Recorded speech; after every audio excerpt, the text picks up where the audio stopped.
नमस्ते, आप देख रहे हैं न्यूज़ 18। मैं हूं हर्षित।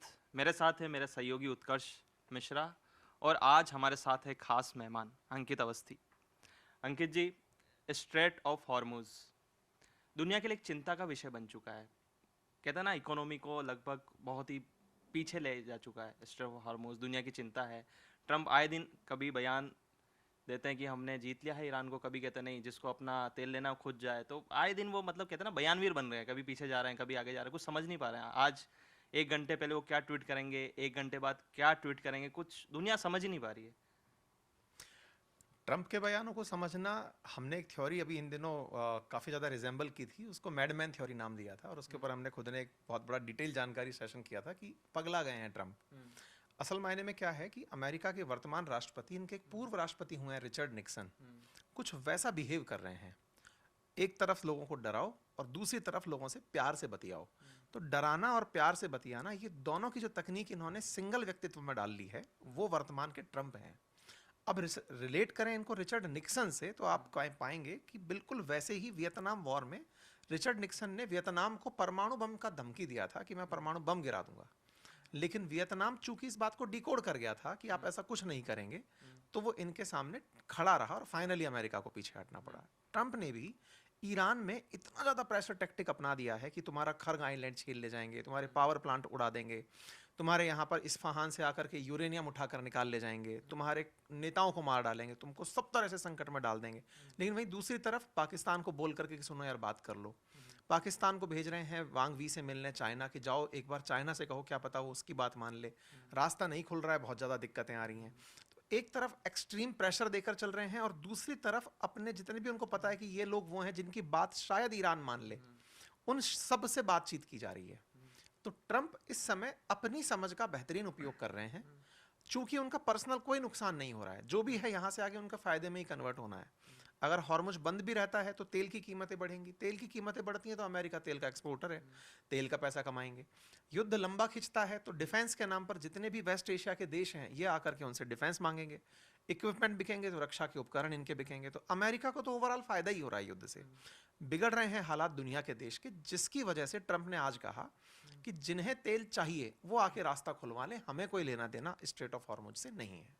युद्ध एक बहुत ही गंभीर विषय है। यहाँ पर लोगों की जान हानि होती है, कई लोग, बच्चे मारे जाते हैं, महिलाएं मारी जाती है, लेकिन दुनिया इसकी गंभीरता को नहीं समझती। चाहे वो ईरान हो, चाहे इसराइल हो, आखिर दोनों तरफ से मिसाइल तो जा ही रही है ना, लोग मर रहे हैं।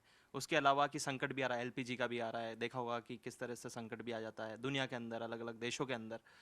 तो गंभीरता नहीं दिख रही है इसके अंदर कोई, मतलब लग रहा है ना ट्रंप इसको इतना गंभीर नहीं ले रहे हैं। उनके लिए तो एक मौज मस्ती बन चुकी ना, कि आज वो क्या बयान दे रहे हैं, उनके लिए मतलब मौत का खेल हो चुका है एक तरह से ही। देखिए, आपने शब्द दुनिया कह करके अमेरिका को जर्नलाइज करने की कोशिश कर दी। ये बिल्कुल वैसे ही है जैसे आप मुझसे कहो कि और अंकित क्या हालचाल है। तो ये वो वाली स्थिति है कि आप चीज़ों को जर्नलाइज करके समझ रहे हो कि दुनिया एक जैसी है। यहाँ बड़ा अंतर है लेवल का। अमेरिका प्रथम वर्ल्ड कंट्री है, यूरोप सेकंड वर्ल्ड कंट्री है। हम जैसे लोग थर्ड वर्ल्ड से सेकंड वर्ल्ड में जा रहे हैं। अर्थव्यवस्था के अलग अलग सोपान हैं। कुछ अर्थव्यवस्थाएं ऐसी हैं जिन्हें युद्ध होने पर लाभ होता है, उनमें नाम इसराइल और अमेरिका का आता है। तो उन्हें क्यों फर्क पड़ेगा? अब युद्ध का लाभ ईरान को भी मिलने लग गया है, जब स्ट्रेट ऑफ हॉर्मुज पर वो चुंगी लगाकर बैठ गया है। जब उसको पता है कि जो यहाँ से जहाज गुजरेगा वो पैसे देके जाएगा, सबके दिमाग में अब ईरान से नेगोशिएट करने की बात आ गई है। आप विचार करिए, एक समय तक अमेरिका द्वारा लगाए गए काटसा के चलते ईरान से लोग बात करने से हिचकते थे कि यार इसके साथ ट्रेड कर लिया तो हमारे ऊपर ट्रेड प्रतिबंध आ जाएंगे। और अब क्या हो रहा है, हर देश बैक चैनल से बात करने निकल पड़ा है कि यार सुनो, तेल का जहाज निकल जाने दो। थाईलैंड बात कर रहा है, इंडिया बात कर रहा है, चाइना बात कर रहा है, सब देश अपने अपने स्तर पर कि यार जहाज निकल जाने दो। तो इसका मतलब समझ रहे हैं आप? इसका सीधा सा मतलब है कि ईरान भी एक तरह से इस युद्ध में अपने आप की पोजीशन को मजबूत होते हुए देख रहा है। और उसके यहाँ आई मजबूती दो तरह से दिखाई दे रही है। एक, उसके इंटरनल पॉलिटिक्स जो कभी धार्मिक नेताओं के द्वारा, सुप्रीम लीडर्स के द्वारा रन की जाती थी, उसे इस युद्ध से मजबूती मिली है। दूसरा, उसकी इकोनॉमिक कंडीशन जो बिल्कुल डिटोरिएट हो चुकी थी, जहां उनकी करेंसी रियाल पूरी तरह से बर्बाद हो चुकी थी, आज वो वापस से दुनिया के हाशिए पर आके खड़े हो गए, दुनिया के सामने खड़े हो गए, फ्रंट पर आकर खड़े हो गए। आज ईरान के शैडो फ्लीट को अमेरिका खुद परमिशन दे रहा है। जहां अमेरिका ये बोलता था कि countering American adversaries through trade sanction act, जिसके माध्यम से रशिया, नॉर्थ कोरिया और ईरान, इनसे अगर किसी ने भी व्यापार किया तो उसको अमेरिकी प्रतिबंधों का सामना करना पड़ेगा। हालत ये कि अब ट्रंप खुद कह रहे हैं कि इस क्षेत्र से जितने भी शैडो फ्लीट गुजरते हैं, मैं परमिशन देता हूं कि ईरान के जहाज खरीद लिए जाएं, ईरान से एलपीजी ले लिया जाए। तो अब आप बताइए, जब युद्ध लड़ने वाले लोग विनर बन रहे हों तो गंभीरता क्यों दिखाएंगे? एक बार ट्रंप ने ये भी तो बोला था ना कि वो हमें गिफ्ट भेज रहे हैं, 20 जहाज भेज रहे हैं। उसके बाद अगले दिन वो कह रहे थे कि जिसको यूके के लिए बोला, खास तौर पर उन्होंने मेंशन भी करा था फ्रांस को भी, जिसको हमसे जो तेल लेना चाहे हमसे ले सकते हैं, हमारे पास पर्याप्त तेल है। लेकिन आप जाइए, लड़िए उनसे जो हमारे साथ नहीं था। अपना युद्ध अब खुद लड़िए, अब मैं नहीं बचाने वाला किसी को। इस तरीके के दोस्त भी तो वो दिखाते हैं अपने साथी यूरोपियन देशों को। यही तो मैंने कहा ना कि अमेरिका को जरूरत है ही नहीं। अब आप ऐसे समझें कि इस युद्ध से जब अमेरिका को फायदा हो रहा है, मैं पहले ही स्टेटमेंट में बोल चुका हूं, तो यूके हो, फ्रांस हो, इंडिया हो, जिस भी देश को अब जरूरत है कि दुनिया की कीमतें स्थिर हों, वो तो जाकर के नेगोशिएट करें। ट्रंप को जो करना था कि अपना दुनिया में माहौल इतना रहे कि हम अव्यवस्था भी पैदा करें तो लोग ट्रंप ही ट्रंप चिल्लाएं, मैं व्यवस्था भी बनाऊं तो ट्रंप ट्रंप चिल्लाएं। आप सोचकर देखिए कि वेस्ट एशिया में अमेरिका के राष्ट्रपति ट्रंप दूसरी बार जब राष्ट्रपति बने तो अपनी पहली यात्रा पर सऊदी अरब आए। $600 बिलियन अकेले सऊदी अरब ने दिए, $1 ट्रिलियन के अराउंड कतर ने उनको दिए। खुद उन्होंने बयान दिया कि मैं $6 ट्रिलियन लेकर आया हूं। यानी कि जब शांति रखी इन देशों के साथ तो भी $6 ट्रिलियन लेकर चले गए। आज भारत की अर्थव्यवस्था $4 ट्रिलियन पर खड़ी है। $6 ट्रिलियन तो वो एक बार में मित्रता में ही ले गए कि आए थे तो चलिए 2-4 पैसे लेके चलते हैं। उसके बाद में अब जब इनकी स्थिति खराब कर दी, उससे भी पैसे ले जाएंगे। अब इन सबको आने वाले समय में डिफेंस के नाम पर इनका थाड़ खरीदना पड़ेगा, पैट्रियट खरीदना पड़ेगा।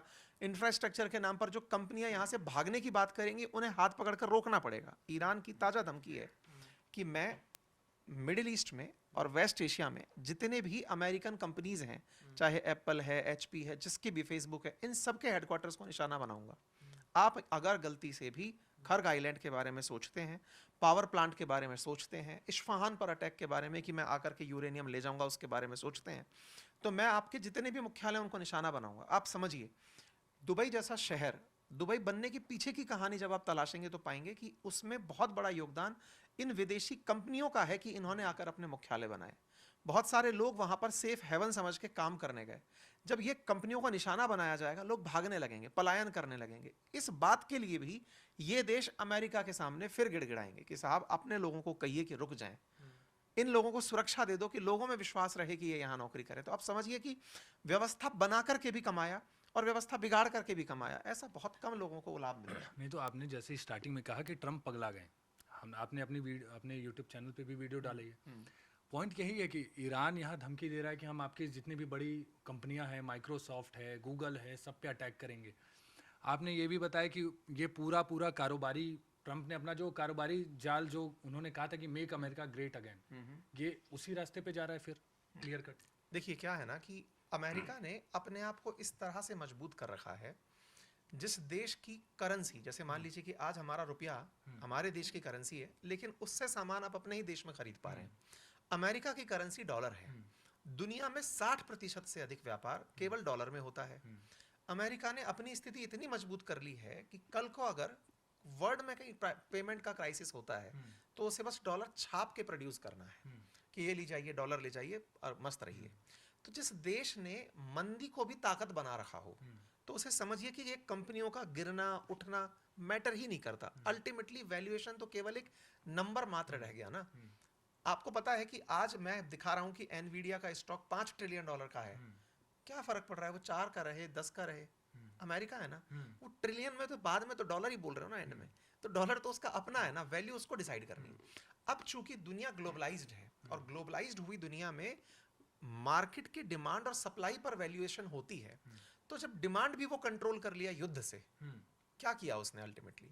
पूरे बाजार में तेल जो सबसे इस समय मतलब ये मानिए कि गोल्ड के बाद का ब्लैक गोल्ड है जिसको कहा जाता है, इतनी बड़ी कमोडिटी है, उसकी प्राइस को पूरी तरह कंट्रोल में कर लिया। इस समय अगर सही से पूछा जाए तो जिसके ट्रक पर या जिसके जहाज पर कोई गोला नहीं फेंक सकता वो अमेरिका है। कि भाई अगर भाई की गाड़ी जा रही है तो उसको कोई हाथ नहीं लगाएगा, इवन ईरान तक नहीं लगा पाएगा। अगर चाहे कि मैं गोला मार दूं तो इतनी सुरक्षा उनके पास है कि आप मुश्किल से उनके 1-2 वॉरशिप को टारगेट कर पाएंगे। तो सोचिए कि दुनिया भर को अगर वो संकट में डालकर खुद केवल अपने यहां रखे तेल के स्टॉक को बेचने निकलता है। आज उसके पास पूरी तरह वेनेजुएला कंट्रोल में है, विश्व का सबसे ज्यादा तेल रखने वाला देश उसके कंट्रोल में है, उसके एक्सपोर्ट को वो कंट्रोल में ले आता है कि चलो भाई अपन तेल निकाल के देश भर दुनिया भर को बेचेंगे। तो बताइए ना किसका फायदा है? नहीं है तो ट्रम्प का ही फायदा है। जैसे ये सब जान रहा है, हर आदमी जान रहा है कि ट्रम्प अपना ही फायदा देखते हैं। हाँ। इसीलिए ये युद्ध वाली स्थिति। हाँ। इस युद्ध से ट्रम्प को अमेरिका को कहीं ना कहीं वेपन्स का फायदा हो रहा है। अमेरिका ही सामान बेच रहा है तेल का फायदा हो रहा है, सबको, weapon तेल का का फायदा फायदा हो हो रहा रहा है, सारी चीज़ों का तो अमेरिका को फायदा हो रहा है। माइक्रोसॉफ्ट, गूगल, ये बड़ी कंपनियां के भरोसे ही पूरी, अभी आप समझिए पूरी दुनिया उन्हीं के भरोसे चल रही है। हम खबर भी निकाल रहे हैं गूगल पे, यूट्यूब भी अमेरिका, सब कुछ तो उसी के भरोसे चल रहा है। लेकिन ये स्थिति बन क्यों रही है? हम अभी तक उन्हीं के ऊपर निर्भर हैं। ट्रम्प खेलते जा रहे हैं। ईरान लगातार धमकी दे रहा है कि मैं मार दूंगा, वो सारी चीज़ें चल रही हैं। अब अगर ये क्राइसिस बन गई, एनर्जी क्राइसिस, सारी चीज़ें बन गई, तो अब इसका क्या उपाय करेंगे फिर लोग? देखिए, उपाय किसको चाहिए? जिसको नीड है। डिमांड को उपाय चाहिए, सप्लाई को नहीं चाहिए। दो तरह से बाजार को समझिए आप। बाजार में दो पहलू हैं, एक वो जो जरूरतमंद है और एक वो जो सप्लायर है। अमेरिका ने दो तरफा जब बारी खेली, पहले उसने टैरिफ लगाए तो सप्लायर चिंता में आए कि यार मुझे माल बेचना है, क्योंकि ये पेड सबसे ज्यादा पैसा देने वाला देश है, यानी जिसका कंज्यूमर सबसे अमीर है। तो हर दुनिया का देश परेशान हो गया कि सुनो सर, टैरिफ मत लगाओ, हम आपके देश में माल बेचना चाहते हैं। आयरनी देखिए, माल बेचने के लिए भी चिंता आपको, और जब वो बेचने पर खुद उतरता है तो खरीदने के लिए भी आप ही लाइन में खड़े हैं। तो जब भी आप ये सवाल कर रहे हैं कि इसमें इन लोगों को समाधान चाहिए या नहीं, तो आंसर है नहीं चाहिए। समाधान आपको और मुझको चाहिए, हम जैसे देशों को चाहिए जिनकी अर्थव्यवस्था इंपोर्ट आधारित है। जैसा कि ट्रम्प ने कहा कि भाई जिसको तेल चाहिए, जिसको चाहिए तेल अपना जाके ट्रम्प के बारे में एक जो बहुत अच्छी बात आप जान सकते हैं, वो व्यक्ति दोगला नहीं है। आज उसको मन में आ रहा है कि उत्कर्ष अच्छे हैं, और उत्कर्ष बहुत अच्छा आदमी है तुम, और तुम झूठ बोलते हो भाई, तो उसको बोलने में हिचक नहीं आएगा। ये वो व्यक्ति है जिसको ये सही मायने में पावर का फीलिंग आ गया है कि तुम मुझे राष्ट्रपति से हटा नहीं सकते, अर्थव्यवस्था मेरी बिगाड़ नहीं सकते, मेरे खिलाफ गोला मार नहीं सकते, तो मैं हम्बल क्यों रहूं? मुझे ह्यूमिलिटी नहीं रखनी। नहीं, तो एक पहलू तो दिख रहा है ना, ट्रम्प का जो हाल ही का बयान है, हाँ। उसमें उन्होंने क्या बोला कि मैं किसी भी तरीके से ईरान से वापस आना चाहता हूँ। ये युद्ध, मतलब ये हर जगह यही हुआ ना कि ईरान ये युद्ध विराम होने वाला है, खत्म। अभी कुछ दिन पहले सीज फायर हो गया। अमेरिका का इतिहास रहा है, he is a good initiator but not a good finisher. वो शुरू बहुत अच्छा करता है। जैसे अगर कहा जाए मैराथन दौड़ना है, तो एक व्यक्ति है जो मैराथन में स्प्रिंट दौड़ दे, तो सबको लगेगा कि अरे देखो भीड़ में वो आदमी आगे चला गया, लेकिन वो फिनिश लाइन तक नहीं पहुंचता। आप उसका इतिहास उठाकर देखिए, चाहे आप इराक वॉर को देख लीजिए, 8 साल तक वहां पर लड़ा। वियतनाम को उठाकर देख ली, 10 साल तक लड़ा, कुछ नहीं हुआ। अफगानिस्तान 20 साल तक लड़ा, कुछ नहीं हुआ। ट्रम्प वो समझदार आदमी है जो अफगानिस्तान के अंदर इतना हंगामा मचाए, उसके बाद खुद से अपने सैनिकों को निकाल कर ले गए। आपको याद होगा जब अगस्त 2021 की हम बात करते हैं, तो ट्रम्प का ही आदेश था, जाते जाते आदेश देके गए थे, बाइडेन तो बस पूरा करवाए थे कि हम अमेरिकी सैनिकों को अफगानिस्तान से वापस आना है। इसका मतलब ये शुरू बहुत अच्छा करते हैं, फिनिश नहीं कर पाते। तो अभी ट्रम्प ने इस बात को बहुत अच्छे से समझ लिया कि मैंने शुरू तो बहुत अच्छा कर दिया, लोग अभी मेरी सफलता की तारीफें करने की स्थिति में हैं कि मैंने खमनेई खत्म कर दिए, इनके मेजर स्ट्रेटेजिक ठिकाने खत्म कर दिए, दुनिया को क्राइसिस में डाल दिया। अब अगर इसको मैं लंबा खींच ले गया, तो फिर कहीं ना कहीं मुसीबतें चलकर दुनिया में जब मंदी की आएंगी तो वो अमेरिका को खा जाएंगी। पहली बार है कि निवेशकों ने सोने में भी निवेश नहीं किया, गोल्ड में भी निवेश नहीं किया। अक्सर ऐसा माना जाता है कि वॉर टाइम में जब मार्केट बहुत ज़्यादा अनस्टेबल होता है, तो लोग ऐसा सुरक्षित निवेश का रास्ता चुनते हैं। इतिहास गवाह है कि जब जब खाड़ी में युद्ध हुए हैं, तब तब लोग गोल्ड के पीछे भागे हैं कि चलो स्टॉक गिर रहा है, कोई बात नहीं, स्टॉक की जगह इस समय गोल्ड खरीद के रख लेते हैं क्योंकि बुरे वक्त का साथी है। इस बार जो ट्रेंड दिख रहे हैं वो ये है कि गोल्ड का भाव भी नीचे गिरता हुआ आ रहा है।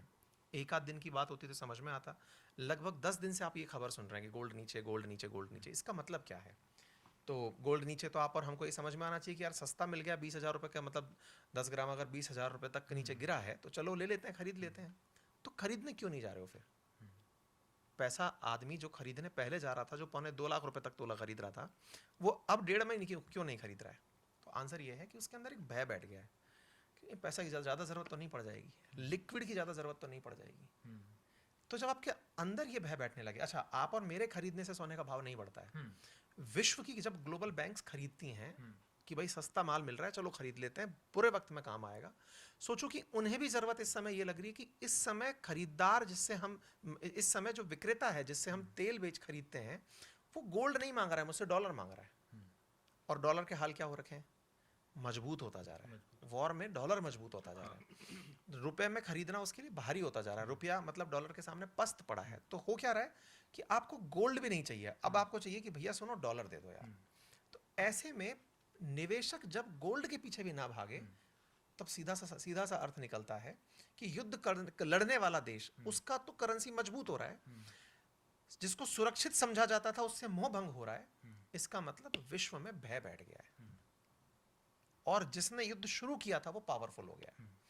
ये स्थिति अगर लंबे समय तक बनती है तो खरीदार जो आज गोल्ड में नहीं खरीदने जा रहा है, वो तेल भी खरीदने से रुकेगा। फिर वो बहुत सी चीजों में, जैसे आज आपको तकनीकी लाभ के लिए हो सकता है कि सेमीकंडक्टर इंडस्ट्री लगानी थी, इतने बिलियन डॉलर का इन्वेस्टमेंट करना था, सरकार हो सकता है पीछे हट जाए कि यार सुनो बाद में करेंगे, क्योंकि वॉर टाइम है।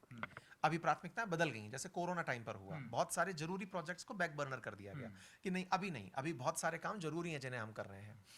इसका मतलब ये है कि पूरा विश्व अगर ऐसे चलने लगे तो यही धीरे धीरे स्थिति मंदी की तरफ जाती है। तो अमेरिका ये समझता है कि मैंने युद्ध शुरू कर दिया, ये काम तो 1 महीने में हो गया। ट्रंप अगर आप पीछे हटने की बात कर रहे हैं तो उन्हें पता है कि अगर मंदी आ गई ना, तो जो मैं आज मजबूती का एंजॉय कर रहा हूँ उसका एंजॉय नहीं कर पाऊंगा। ये फिर कोरोना जैसी स्थिति बन जाएगी कि मैं तेल भर के बैठा हूँ, कोई खरीदने ही नहीं आ रहा है। अच्छा, मैं आपने कोरोना का जिक्र कर दिया, इसलिए मैं पहले ही ला दे रहा हूँ। प्रधानमंत्री जी ने संसद में बोल दिया कि पूरे भारत को एक टीम इंडिया बन के तैयार होना पड़ेगा, और कोरोना जैसी हमने ऐसी विपत्ति का कोरोना में भी सामना किया है, जिसके बाद हर जगह तनाव बन गया, लोगों में डर बैठ गया, एलपीजी संकट, सारी चीज़ें वो तो फेस करनी थोड़ी थोड़ी पड़ी।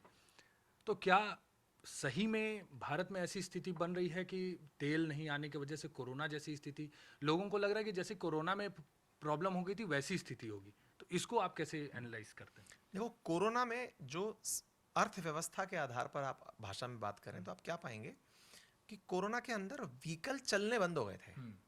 व्हीकल चलने बंद हो गए तो आपको तेल खरीदने की जरूरत नहीं पड़ रही थी। लेकिन केवल गाड़ी खरीदना और चलाना या यही थोड़ी ना इकोनॉमी है।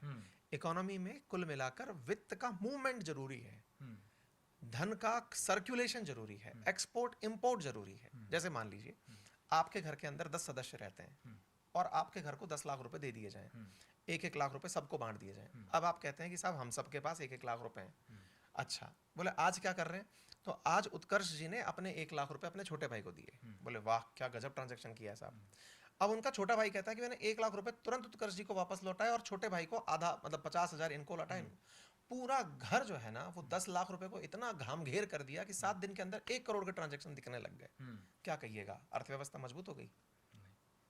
ये है तो अभी भी वहीं खड़े हैं आप। यही सीधी सी बात है कि जब आप विश्व के साथ खड़े होते हैं, कोरोना संकट क्या था असल में? रुपया इंडिया का रुपया में खड़ा था। रुपया ना तो जा रहा है ना आ रहा है, माल नहीं बिक रहा है, ना कच्चा माल आ रहा, मतलब ना आप अपना कच्चा माल बेच पा रहे हो, ना फिनिश गुड खरीद पा रहे हो, क्योंकि आइसोलेशन में चले गए हो। इसका मतलब अर्थव्यवस्था में जो मूवमेंट देख रहे हो वो केवल घर के अंदर की चीजें हैं, खेल रहे हैं आप, कमा नहीं रहे हैं। समझे? तो इस पूरी स्थिति को प्रधानमंत्री अगर ये कहते हैं कि कोरोना जैसा हाल हम फेस कर चुके हैं, मतलब उस दौर में भी तो यही हुआ था कि तेल आ ही नहीं रहा था, जहाज आना मना था कि जहाज आ रहा है 100 लोगों की जान ले रहा है। तो ऐसे में आपने आइसोलेशन भुगता तो अर्थव्यवस्था रुकने लगती है। जब अर्थव्यवस्था रुकने लगती है तो क्या होता है? पैसा किसी कुछ लोगों के खेल में हाथ में संकेंद्रित होने लगता है। अब इसको ऐसे समझिए कि आपके घर के अंदर 10 लोग थे, 10 में सबसे बड़े भाई साहब, सबसे पापा मम्मी दीदी सब लोग रहे। जिनके पास थोड़ी पावर है वो आपके पैसे को भी अपने पास ले जाएंगे कैसे ना कैसे करके। उनको टैक्टिक्स पता है, खिलाओ तुम्हें चीज दिलाते हैं, लो पैसा लाओ हमें, है। तो ऐसे में अगर आपने ओपन रूट नहीं रखा, अर्थव्यवस्था को खोल के नहीं रखा, देश दूसरे देशों के साथ व्यापार नहीं किया, तो इस देश के अंदर भी वो पैसा कुछ लोगों के हाथ में संकेंद्रित हो जाता है। हमारा जो डायरेक्टिव प्रिंसिपल है जो इंडियन भारतीय राज्य व्यवस्था में है, उसमें लिखा गया है कि धन का, संसाधनों का संकेंद्रण रोकना सरकार की जिम्मेदारी है। तो जब सब ये रोकना चाहते हो तो तरीका पता है सरकार को कि लोगों को रोजगार दो। तो रोजगार के नाम पर जो आदमी पैसा इकट्ठा करके बैठा है ना, बड़ा सेठ, वो भी पैसा अपनी जेब से निकालकर रोजगार में लगे लोगों को देगा। लेकिन अगर आपकी जरूरतें पूरी नहीं हो रही हैं, जो व्यक्ति रोजगार से पैसा कमाया और निकाल कर गाड़ी के अंदर तेल डलाने गया, उसको तेल नहीं मिल रहा है, तो नौकरी भी नहीं कर रहा है, क्या करिएगा इस पैसे का? मतलब आज जो हम खरीद रहे थे 100 रुपए का तेल, अगर वो 150 में मिल रहा है, इच्छा खत्म कर दे रहे हो आप आदमी की। जैसे आज जिम्बाब्वे का हाल उठाकर देखते हैं कि सब बोरा भर के पैसा लेके गए, तेल आपको जो है गाड़ी के अंदर डलाने के लिए नहीं मिला। एक पाव भाजी जैसा सामान खरीदने के लिए, समझ लीजिए सैंडविच जैसा सामान खरीदने के लिए आपको वेनेजुएला में इतना भर के पैसा ले जाना पड़ रहा है। इसका मतलब क्या है कि प्रोडक्शन नहीं है इकोनॉमी में। पैसा तो है, पैसा कम थोड़ी है, बोरा भर के है, लेकिन उसकी एवज में वस्तु नहीं है। तो समझना क्या होगा कि वैश्विक व्यापार का होना जरूरी है। अगर आप स्ट्रेट ऑफ हॉर्मुज रोक दे रहे हैं तो भारत से साल का 112 बिलियन डॉलर का केवल एक्सपोर्ट होता है उस रास्ते। 50 बिलियन डॉलर का सालाना हम वहां से रेमिटेंस प्राप्त करते हैं। सिर्फ हमारे पास तेल थोड़ी आ रहा है, हम हाँ, तो उसी वस्तु रास्ते बेच रहे हैं ना हाँ, भाई, बेच रहे हैं, हाँ। अनाज बेच रहे हैं। अपने लोग जो वहां काम कर रहे हैं वो हम तक कमा के घर बेच रहे हैं, वो सब रुक रहा है। और जब वो सब रुक रहा है तो फिर घर की घर में रह गया, 10 आदमी घर में पैसा रख के बैठे हैं, अंकित अमीर जी, ही नहीं है। एक सवाल था, मैं 2-3 सवाल एक साथ ही ले लेता हूँ। ईरान जिस तरह से रिटेलिएट कर रहा है, वो लगातार झुक नहीं रहा ना। पुष्पा वाला डायलॉग है, झुकेंगे नहीं साला। तो वो लगातार, उनकी जो एम्बेसी है वो लगातार ट्वीट करती है, ट्रम्प को चिढ़ाती है। ट्रम्प कहता है कि पीस पीस पीस, वो कहते हैं नो पीस। पहला सवाल तो ये कि आखिर ईरान को इतनी शक्ति कहाँ से मिल रही है, क्या तैयारी है उनकी? दूसरा, जो अभी बात चल रही थी व्यापार की, जो स्ट्रेट ऑफ हॉर्मुज बंद हुआ, दुनिया के माथे पर चिंता की लकीरें आ चुकी है। उसके अलावा अब 2 मोर्चा है कि यमन भी है वहाँ पर, जो हूती विद्रोही हैं, वो कह रहे हैं कि हम बाब अल मंदाब उसको हम बंद कर देंगे। तो वहाँ से भी लगभग वैश्विक व्यापार दुनिया का 12% होता है। एक तरफ हूती हैं, एक तरफ ईरान है, तो व्यापार ठप हो जाएगा ना इस तरह से। पहला सवाल कि ईरान को ताकत कहाँ से मिल रही है। स्थिति यह है कि आप किसी को, मतलब हम टीचर रहे हैं तो हमारे साथ में अनुभव भी जुड़े हैं, हम टीचर रहे हैं, हम पुलिस वाले रहे हैं, तो हमको सारे अनुभव हैं कि कौन किस किस तरीके से चल रहा है। टीचर के रूप में जब रहे तो समझ में आया कि कई बार आप किसी बच्चे को जब बहुत डांटते हैं ना, तो उसके अंदर का भय खत्म हो जाता है। आप घर में भी देखे होंगे कि घर में जब हम छुटके रहते हैं और घर वाले हमको अगर डांट रहे हैं, तो पहले डांटे तो डर था, थप्पड़ खा लिए, वो डर थोड़ा कम हुआ, और जब थप्पड़ पड़ने लगे आप ढीठ हो गए कि अब हमें असर ही नहीं पड़ रहा कि कूट लो यार, वो खुद से तोड़ दे रहा है, ग्लास उठा के लो मार लो। तो जब वो गांधी जी की तरह गाल आगे करना सीख गया, लो इस पे भी मार लो। एक सेकंड माफ करना, मैं एक प्रश्न और कहना चाहता, मतलब पूछना चाहता हूँ क्योंकि एक सवाल ये और हो रहा है कि जो नैरेटिव सेट किया जा रहा है, ईरान बहुत ताकतवर है, वो इजराइल आ गया उसके सामने अमेरिका, इस तरह का नैरेटिव भी सेट किया जा रहा है कि इजराइल तो इनका मुंह तोड़ जवाब दे रहा है, अमेरिका उसके सामने कुछ भी। इस तरह के नैरेटिव भी सोशल मीडिया पर सेट किया जा रहा है। ये तीसरा प्रश्न भी ऐड कर लीजिए इसके अंदर। दूल्हे राजा मूवी देखी है? नहीं नहीं देखी। देखी तो दर्शकों ने देखी होगी। उसमें एक दृश्य है, दृश्य ये है कि एक 5 स्टार होटल के सामने गोविंदा एक ढाबा खोल लेता है। अब अगर आप मतलब मूवी ना भी देखी हो तो मैं आपसे पूछ रहा हूँ, याद आया मैंने देखी है। 5 स्टार होटल वाला पैसे वाला है कि वो ढाबे वाला पैसे वाला है? सीन हटा दो, दिमाग में अगर विजुअलाइज भी कर रहे हो कि वो न्यूसेंस पैदा कर रहा है, वो क्या कर रहा है, वो ढाबे वाला उठा करके होटल की टेलीफोन लाइन काट दे रहा है, रास्ते में आ रहे ग्राहकों को रोक कर बैठ जा रहा है। तो आदमी जिसके पास स्टेक पर बहुत कुछ है ना, वो विनम्रता धारण करने लगता है कि सुनो यार, मेरा नुकसान बहुत हो जाएगा। अक्सर आपने देखा होगा समाज के जो अधिकांश पैसे वाले लोग हैं, वो ऐसी जगह रहना पसंद करते हैं जहां उन्हें सुरक्षा बहुत आसानी से दे दी जाए। वो किस चीज से डरते हैं? डरते नहीं, वो ये मानते हैं कि मेरे समय की कीमत बहुत है, मैं न्यूसेंस नहीं चाहता। ईरान पावरफुल नहीं हो रहा है, उसका न्यूसेंस बढ़ता चला जा रहा है, और उसका जो न्यूसेंस है वो दुनिया पे भारी पड़ रहा है। तो जब जब भारी पड़ता है, तो मैं आपसे केवल इतनी सी पूछता हूं, बताइए पुलिस ज्यादा ताकतवर होती है अपराधी? पुलिस। लेकिन जब भी फिल्म बनती है तो अपराधियों पे बनती है। अपराधी का पूरी फिल्म अगर आप उठा के देखते हैं तो 3 घंटे की फिल्म में 2 घंटे 45 मिनट जो होता है वो अपराधी के अपराध की ही पूरी व्याख्या होती है, और अंत में जाकर के पुलिस उसको ठक से खत्म करके खेल खत्म करती है। पहले तो अपराधी का पूरा चरम दिखाया जाता है ना।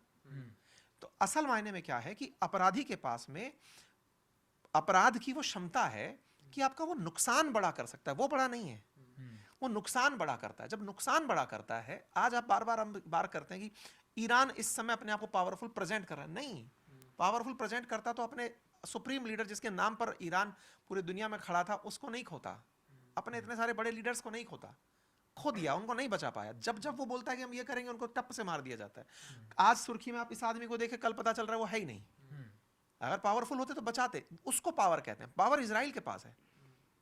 आप नाम लो कि ये आदमी है, बोले कल सुर्खियों में मिलेगा, पावर इसको कहते हैं। उसको असर ही नहीं पड़ रहा है, वो टारगेट करता है, अच्छा टक हटो, कोई फालतू की झंझट नहीं। लेकिन ईरान क्या कर दे रहा है? ईरान बिल्कुल उस अपराधी की तरह है जो अपराध को इस तरह से प्रेजेंट कर दे रहा है कि आपको लग रहा है कि इसने एक बंदूक के दम पर 100 कॉलोनी के लोगों को बंधक बना लिया है। फिल्मों में जब आप अपहरण के सीन देखते हैं, आतंकवादी लोगों को कैप्चर करके बैठ जाते हैं, तब यही तो सब होता है। आतंकवादियों ने सब लोगों को बंधक बना लिया, हवाई जहाज हाईजैक हुआ, 4 लोगों ने 4 लोगों को बंधक बना लिया। कौन ज्यादा पावरफुल था? उस हवाई जहाज में बैठे लोग क्यों नहीं उठ रहे थे? वो डरपोक नहीं थे, असल में उनके पास पैसा था। वो जानते थे कि मेरी जान की कीमत इतनी है कि इस अपराधी को तो कैसे तैसे लेके सेटल कर दिया जाएगा, मैं इससे भुगतान कर लूंगा।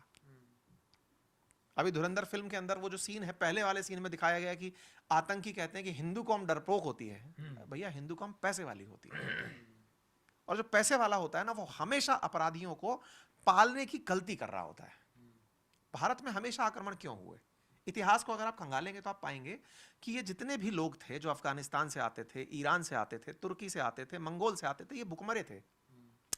सिल्क रूट से माल निकाल कर, चाइना का सिल्क लेकर भारत के व्यापारी बेचने यूरोप जाते थे, भर करके पैसा कमा कर लाते थे, गोल्ड कमा कर लेकर आते थे। गोल्ड उस समय की बड़ी प्रमुख मुद्राओं में था। हम बढ़िया गोल्ड भर के अपने पास रखते थे। भारत सोने की चिड़िया कहलाता था। सोने की चिड़िया में जब व्यापारी लोग लेकर सोना लौट रहे होते थे तो रास्ते में देखते थे यार ये लोग बहुत सही हैं, अभी मसाला भर के लेके गए और गोल्ड भर के वहां से लेकर आ रहे हैं, तो इनको रोको भाई साहब, जाने का यहाँ पे इतना चुंगी में पैसा लगेगा। बोले यार ये पकड़ो। अब उनमें से कुछ अपराधी इतने बड़े हुए जिनको ये लगा कि यार ये इतना गोल्ड लेकर जाते हैं, तो अगर इनके घर में ही चलकर डकैती दी जाए तब तो मजा ही आ जाएगा। तो वो लोग कहां से दौड़ते दौड़ते सिंधु नदी को क्रॉस करते करते भारत तक पहुंचते, और दिल्ली तक पहुंचते पहुंचते पेट भर जाता। सच तो यही है ना। पानीपत के अधिकांश क्षेत्र में युद्ध क्यों हुए? कि हरियाणा, पंजाब, राजस्थान, ये बॉर्डर पर युद्ध क्यों हुए? उसके आगे क्यों नहीं पहुंच पाए विदेशी आक्रांता? बहुत एकाध इक्का दुक्का कहानियां सुन पाते हैं आप। क्यों? इतना पैसा देख लिया कि भाई साहब इतना भी होता है, लो लूटो और चलो घर। तो भारत पर हमेशा आक्रमण हुए, ये एक पक्ष है। लेकिन यह भी कहा जाए कि भारत सोने की चिड़िया था तो आक्रमण हुए। भारत ने आक्रमण होने दिए। क्या हिंदू डरपोक था? नहीं। वो समझता था कि अब बेटा तुम जो पैसा लेकर जा रहे हो, तुमसे व्यापार और बढ़िया हम करेंगे। भाई साहब व्यापार करते थे तभी तो ब्रिटिशर्स वगैरह खोजते खाजते यहां पहुंचे। जब तुर्की के अंदर कुस्तुनतुनिया बंद कर दिया गया, तब वहां से जब कॉन्स्टेंटिनोपोलिस बंद हुआ तो वो लोग रास्ता खोज कर भारत पहुंचे कि यार व्यापारी लोग तो रह गए। तो सरकार बात यह है कि हम लोग अपने कुछ स्वार्थ के लिए, स्वार्थ क्या है कि छोड़ो यार जाने दो, अपराधी को संरक्षण मिल जाता है इस बात से, और अपराधी को लगने लगता है कि हम पावरफुल हैं, और अपराधी के उस अपराध की व्याख्या करने वाले लोग उसे मसीहा दिखाने लगते हैं। असली हीरो तो ये है, असली हीरो पैसा है। नहीं तो इधर आप ईरान को अपराधी ही बता रहे हैं, अपराधी बता आप रहे हैं। समझिए ना कि इंडिया ने क्या बिगाड़ा था, या फिर जापान ने ईरान का क्या बिगाड़ा था। आज हमारे देश के अंदर सरकार को एक्साइज ड्यूटी कम करनी पड़ी पर लीटर के हिसाब से। जो 10 रुपया कम हुआ वो सरकारी खजाने में गया, कम पैसा है। कम पैसा सरकारी खजाने में गया तो कल को आपकी सड़कें कॉम्प्रोमाइज होंगी, अस्पताल कॉम्प्रोमाइज, स्कूल कॉम्प्रोमाइज, सुरक्षा कॉम्प्रोमाइज, क्या क्या कॉम्प्रोमाइज नहीं होगा। आपका खाता कम हो रहा है ना जी। भारत का आरबीआई अपने फॉरेक्स में से पैसा निकाल करके वापस रख दे रहा है, लीजिए भाई हम डॉलर निकाल दे रहे हैं। क्यों भाई? क्योंकि किसी एक देश ने न्यूसेंस पैदा किया है। अब आप कहेंगे कि नहीं साहब उसने नहीं, उसने किया था। अरे भाई तुम दोनों की लड़ाई थी, तुम death to America, death to Israel कहा करते थे। हमने तो नहीं कहा डेथ टू ईरान, और ना ही तुमने कहा डेथ टू इंडिया। जब दोनों ही चीजें नहीं थी तो हम क्यों भुगत रहे हैं? नहीं, मैं इसी पे आने वाला था कि आप जो न्यूसेंस वाली बात कर रहे हैं, तो लेकिन ट्रंप भी तो वही कर रहे हैं ना। आखिर शुरुआत तो ट्रंप ने की, परेशान तो हर जगह तो यही हेडलाइन बने ना, ट्रंप की ईगो की वजह से सारी चीजें ये आपको लग रहा है कि ट्रंप, देखिए ट्रंप तो इस समय वो आदमी है, जैसे कई बार पैसे वालों में एक आदमी ऐसा पैदा हो जाता है, वो कहता है कि ये बहुत चिल्लर मचा दिए, चलो मेरे पास गोली है, सबको मारेंगे अब चलो मेरे पास मिसाइल है, मैं फोड़ दूंगा इनको। तो ट्रंप ना, दो नजरिए हैं ट्रंप को देखने के। कुछ लोग ट्रंप को कहते हैं कि ये पगलाया हुआ आदमी है, लेकिन वो कई अमेरिकन के लिए हीरो है। क्यों? कि जो जो अमेरिका के खिलाफ गंध मारता था, फेंकता था, उनको वो मुंह तोड़ जवाब दे रहा है। मादुरो बैठ करके वेनेजुएला में एनी टाइम अमेरिका को बदजुबानी करता था, एनी टाइम। आप उठाकर देखिए इतिहास, वो अपने देश की जनता को कम संबोधित करता था, अमेरिका को ज्यादा करता था। हर अमेरिकी सोचता था यार हम इतने कमजोर हैं कि यार हमें कोई भी बोल के चला जा रहा है। ये बिल्कुल वैसे ही है जैसे मेरे घर के सामने कोई एक न्यूसेंस एलिमेंट आकर रोज मुझे गाली देकर जा रहा है और मैं इज्जत में कि यार छोड़ो यार मेरे घर जो है शीशे का बना है, 2 पत्थर मार जाएगा फूट जाएगा, छोड़ो यार छोड़ जाना दे ठीक है। कुछ कॉलोनी वाले हंस रहे हैं कुछ नहीं है देखिए ये करके चला कुछ गया, नहीं कर पा रहे, कुछ नहीं कर पा रौला रहे, दिखाते रौला लेकिन करने दिखाते। के आपके घर में से एक उपद्रवी बच्चा बाहर आया, उन अंकल को बोरे में भरा, भर के घर में बंद किया और लोगों से कहा कि सुनिए ना कोई आएगा बचाने, तो सब लोग कह रहे हैं सॉरी अंकल आप हमें भी मारेंगे। वो वाला सवाल रह गया लाल सागर और जो अदन की खाड़ी वाला था वाला बंदा। तो अब क्या है ना जी कि जब आप स्ट्रेट ऑफ हॉर्मुज बंद कर दिए तो अब स्ट्रेट ऑफ हॉर्मुज का न्यूसेंस आप सबने देख लिया। देखिए ट्रम्प ने क्या कहा लोगों से, अभी बहुत वो आदमी मैं इसलिए कह रहा हूँ दोगला नहीं है वो आदमी, जो है वो मुंह पे बोलता है। अब जब वो इतना मुंह पे बोल दे रहा है कि सुनो देखो मेरा इसमें कोई नुकसान नहीं, मुझे बदला लेना था, खमने ही बहुत चिल्लाता था कि ट्रम्प कुछ नहीं कर पाओगे, कूट दिया, खत्म कर दिया, हटाओ। अब तुम्हारी दिक्कत है क्योंकि दिक्कत इसने रास्ता रोक के मेरी खड़ी ही नहीं करी। वो दुनिया वालों से कह रहा है कि सुनो महाराज मेरा तो माल ज्यादा बिक रहा है, तुम लोग क्यों नहीं समझ पा रहे हो इस बात को, महंगाई तुम्हें मार रही है, मैंने कर दिया जो मुझे करना था, मेरे पास ताकत है, तुम्हारे पास ताकत है, आओ मुझे मारो। भाई वो एक बात खुलेआम बोलता है कि दुनिया का कोई देश ऐसा नहीं है जो आकर के अमेरिका से लड़े, सच है।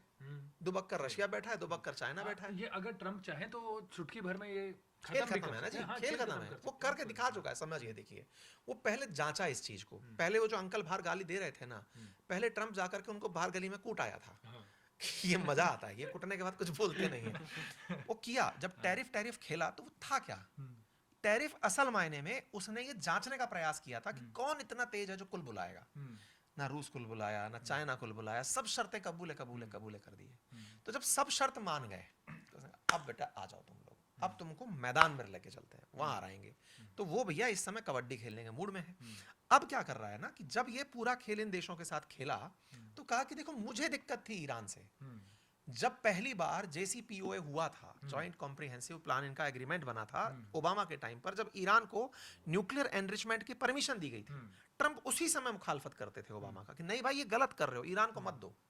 सेकंड कार्यकाल में आए तो ट्रम्प ने आते ही काटसा लगाया कि ईरान को साहब पैसा नहीं देंगे, हटाओ इनका JCPOA हटाओ, हटा दिया, काटसा लगा दिया। उसके बाद फिर बोलते हैं सेकंड टर्म में जब आए कि यार देखो भाई बहुत हो गया, ईरान अगर ऐसा रहा तो ये न्यूक्लियर बम बना लेगा, तुम नहीं समझ पा रहे हो कि अगर ये बना लिया तो कोई भी छाती पर बांधकर आएगा जिहादी और यहां पर खत्म कर जाएगा, उसको खत्म करना पड़ेगा, ये आवश्यक है अमेरिका की रक्षा के लिए। इजराइल ने उसको मोटिवेट कर दिया कि सर सुनो आवश्यक है, बोले चलो तो जरूर ये तो करते हैं, इरादा नहीं भूलना है। नहीं भैया तो चलो आगे भैया चलो, मकसद नहीं भूलना, मकसद नहीं भूलना है, तो मकसद नहीं भूलना है, तो वो उसी तरीके से निकल आए। अब आ गए, आकर के साहब इनको गोला मार दिए। अब ट्रम्प बोल रहे सुनो भैया अपना खत्म हो गया, तुम्हारा लीडर बताओ, फर्स्ट लेवल खत्म, सेकंड लेवल खत्म, थर्ड लेवल खत्म, सब खत्म, अब तुम्हें जो करना है करो, अब तुम जो भी करोगे फायदा मेरा है। अब ट्रम्प का फायदा ही फायदा है, इसीलिए वो सबसे करेंगे सुनो भैया अब जाकर के सब लोग अपना अपना काम करवा लो।